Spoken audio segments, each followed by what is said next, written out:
Hello there, and welcome to our chapter book read aloud. This is chapter 5 of Farmer Boy by Laura Ingalls Wilder. Birthday. Here's a little picture. Next morning, while Almanzo was eating his oatmeal, Father said this was his birthday. Almanzo had forgotten it. He was 9 years old that cold winter morning. "There's something for you in the woodshed," Father said.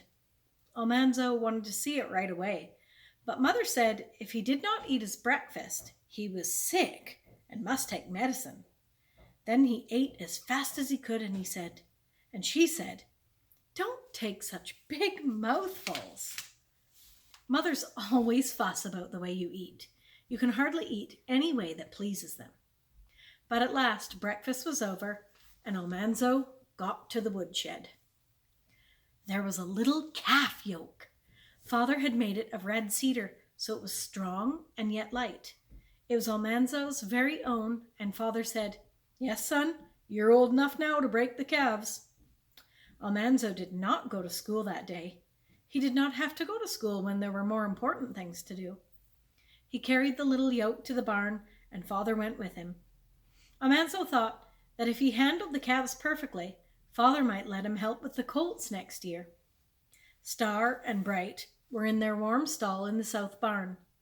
Their little red sides were sleek and silky from all the curryings Almanzo had given them.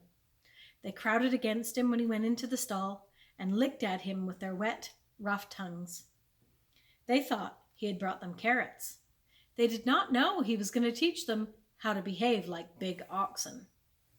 Father showed him how to fit the yoke carefully to their soft necks. He must scrape its inside curves with a bit of broken glass till the yoke fit perfectly and the wood was silky smooth.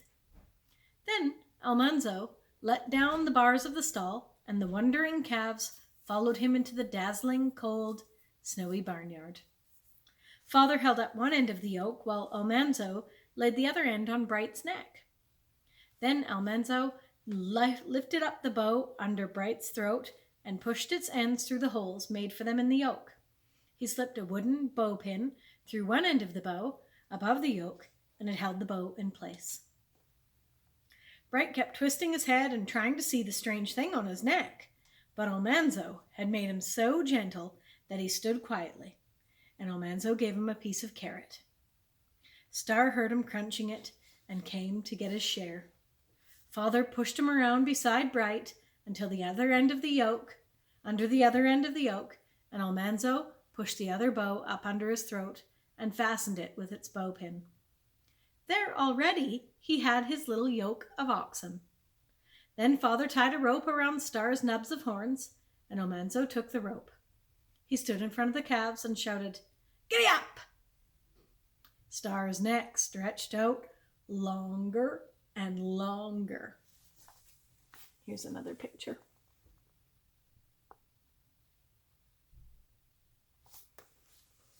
Almanzo pulled till finally Star stepped forward. Bright snorted and pulled back. The yoke twisted Star's head around and stopped him, and the two calves stood wondering what it was all about. Father helped Almanzo push them till they stood properly side by side again. Then he said, "Well, son, I'll leave you to figure it out," and he went into the barn. Then Almanzo knew he was really old enough to do important things all by himself. He stood in the snow and looked at the calves, and they stared innocently at him. He wondered how to teach them what giddy up meant. There wasn't any way to tell them, but he must find some way to tell them. When I say giddy up, you must walk straight ahead." Almanzo thought a while, and then he left the calves and went to the cow's feed box and filled his pockets with carrots. He came back and stood as far in front of the calves as he could, holding the rope in his left hand. He put his right hand into the pocket of his barn jumper. Then he shouted, "Giddy up!"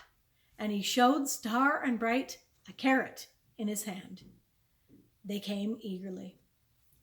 "Whoa!" Almanzo shouted when they reached him, and they stopped for the carrot. He gave each of them a piece, and when they had eaten it, he backed away again, and putting his hand in his pocket, he shouted, Giddy up!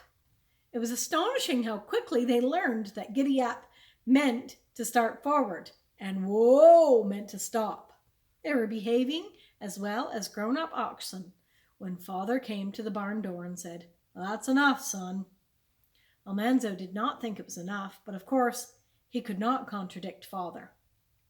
"Calves will get sullen and stop minding you if you work them too long at first," Father said. "Besides, it's dinner time." Almanzo could hardly believe it. The whole morning had gone in a minute. He took out the bow pins, let the bows down, and lifted the yoke off the calves' necks. He put Star and Bright in their warm stall. Then Father showed him how to wipe the bows and yoke with wisps of clean hay and hang them on their pegs. He must always clean them and keep them dry, or the calves would have sore necks. In the horse barn, he stopped just a minute to look at the colts. He liked Star and Bright, but calves were clumsy and awkward compared with the slender, fine, quick colts.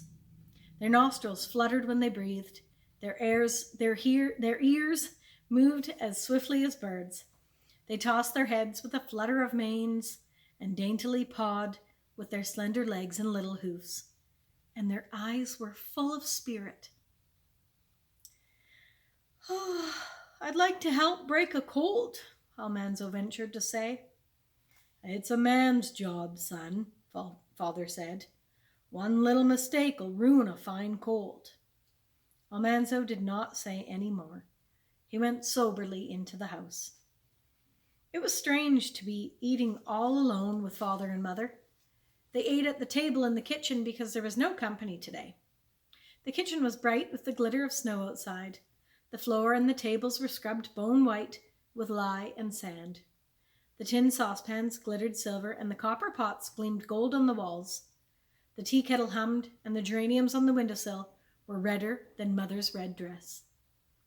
Almanzo was very hungry. He ate in silence, busily filling the big emptiness inside him, while Mother and Father talked. When they finished eating, Mother jumped up and began putting the dishes into the dishpan. "You fill the wood box, Almanzo," she said, "and then there's other things you can do." Almanzo opened the wood shed door by the stove, and there, right before him, was a new hand sled. He could hardly believe it was for him.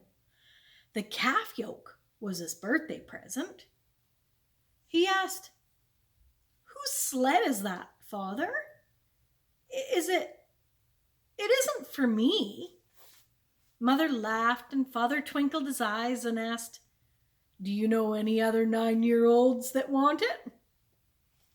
It was a beautiful sled. Father had made it of hickory. It was long and slim and swift-looking. The hickory runners had been soaked and bent into long, clean curves that seemed ready to fly. Almanzo stroked the shiny, smooth wood. It was polished so perfectly that he could not feel even the tops of the wooden pegs that held it together. There was a bar between the runners for his feet. "Get along with ya," Mother said, laughing. "Take that sled outdoors where it belongs." The cold stood steadily at 40 below zero, but the sun was shining, and all afternoon Almanzo played with his sled. Of course, it would not slide in the soft, deep snow, but in the road, the bobsled runners had made 2 sleek, hard tracks. At the top of the hill, Almanzo started the sled and flung himself on it, and away he went. Only the track was curving and narrow, so sooner or later he spilled into the drifts. End over end went the flying sled, and headlong went Almanzo, but he floundered out and climbed the hill again. Several times he went into the house for apples and donuts and cookies.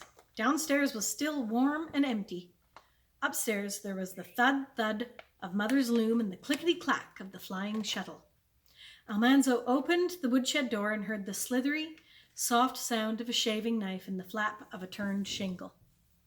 He climbed the stairs to Father's attic workroom. His snowy mittens hung by their string around his neck. In his right hand he held a donut, and in his left hand 2 cookies. He took a bite of donut and then a bite of cookie. Father sat astraddle on the end of the shaving bench by the window. The bench slanted upward toward him, and at the top of the slant, two pegs stood up. At his right hand was a pile of rough shingles that he had split with his axe from short lengths of oak logs. He picked up a shingle, laid its end against the pegs, and then drew the shaving knife up its side. One stroke smoothed it, another stroke shaved the upper end thinner than the lower end. Father flipped the shingle over. 2 strokes on that side, and it was done. Father laid it on the pile of finished shingles and set another rough one against the pegs.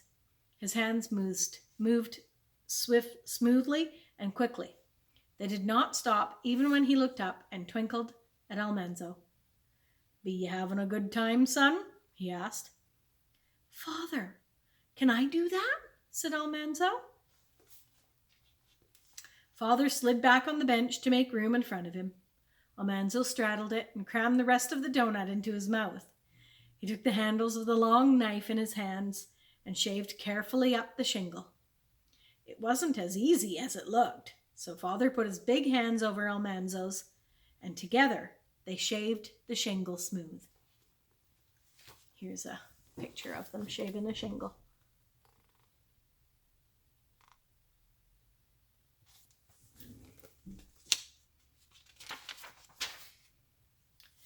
Then Almanzo turned it over and they shaved the other side. That was all he wanted to do. He got off the bench and went in to see Mother.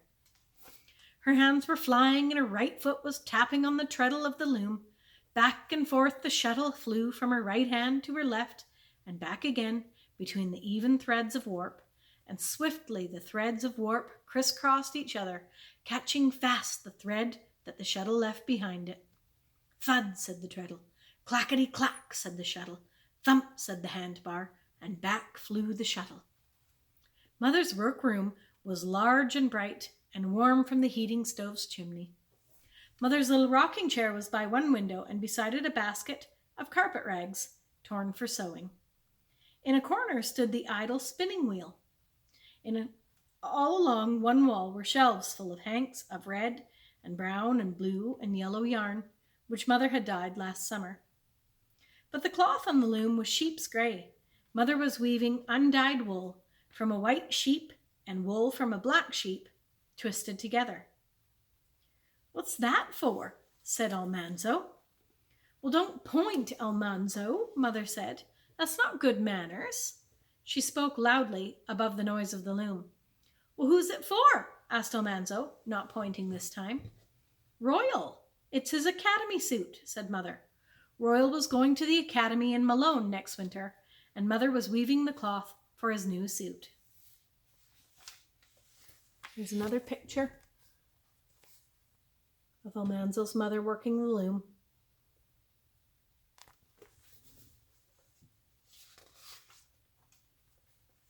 So everything was snug and comfortable in the house, and Almanzo went downstairs and took 2 more donuts from the donut jar, and then he played outdoors again with his sled.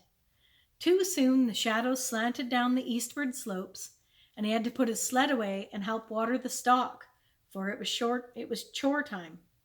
The well was quite a long way from the barns.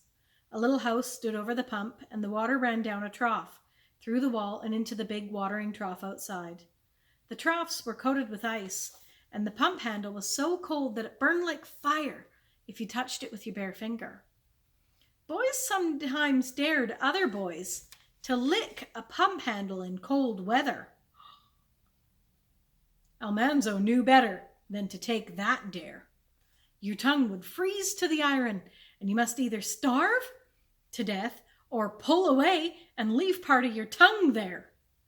Almanzo stood in the icy pump house, and he pumped with all his might while Father led the horses to the trough outside. First, Father led out the teams with the young colts following their mothers, and then he led out the older colts one at a time.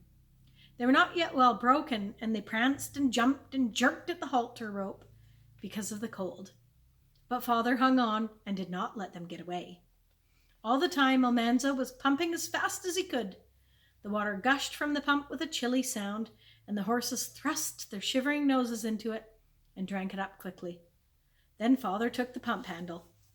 He pumped the big trough full, and he went to the barns and turned out all the cattle. Cattle did not have to be led to water. They came eagerly to the trough and drank while Almanzo pumped. Then they hurried back to the warm barns, and each went to its own place. Each cow turned into her own stall and put her head between her own stanchions. They never made a mistake. Whether this was because they had more sense than horses, or because they had so little sense that they did everything by habit, Father did not know. Now Almanzo took the pitchfork and began to clean the stalls, while Father measured oats and peas into the feed boxes. Royal came from the school, and they all finished the chores together as usual. Almanzo's birthday was over. He thought he must go to school next day, but that night Father said it was time to cut ice. Almanzo could stay at home to help, and so could Royal. That's the end of Chapter 5. Join us again for Chapter 6 in a little while. Bye for now.